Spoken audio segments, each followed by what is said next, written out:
Hi everyone, Teresa here with the Montana Raptor Conservation Center in Bozeman, Montana. Today we are going to be focusing on falcon feathers. And with me I have Watson, and he is an American kestrel, which is the smallest species of falcon that we have in North America. Now, falcons have exceptionally stiff and strong feathers, which is really going to help them when they are diving at super fast speeds to catch up to their prey. But what's really special about Watson's feathers and American kestrels in general is that the female and male kestrels actually have different colors. Most of the time when you look at raptors, the main way you can tell the difference between a female and male is the size. In the raptor world, most female raptors are larger than male raptors. So if you're looking at two adult bald eagles, they're both going to have that white head, white tail, but the female is going to be quite a bit larger than the male typically. With kestrels, the boys and girls actually have different colors. So you can tell that Watson is a male because he has black polka dots all over his chest. He also has blue-gray colors on his wings. And the female kestrels actually have brown stripes on their bellies, and they have brown striping on their wings and on their tails.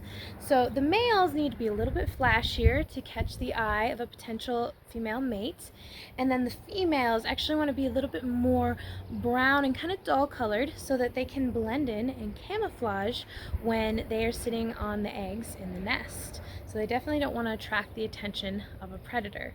Another really cool thing about kestrel feather colorations, and a lot of falcon species as well, they have these dark lines underneath their eyes. Those are called malar stripes. And the malar stripes actually help to absorb the sunlight so that it doesn't reflect off of their face into their eyes while they're flying at super fast speeds. Now what Watson just did there is called a rouse, and it is a special tactic that raptors and other birds will do to release dirt and dust out of their feathers. It's a very good preening habit that these birds will have in the wild. So when he is feeling comfortable enough to get rid of some dirt that has built up on his feathers, he'll shake it out.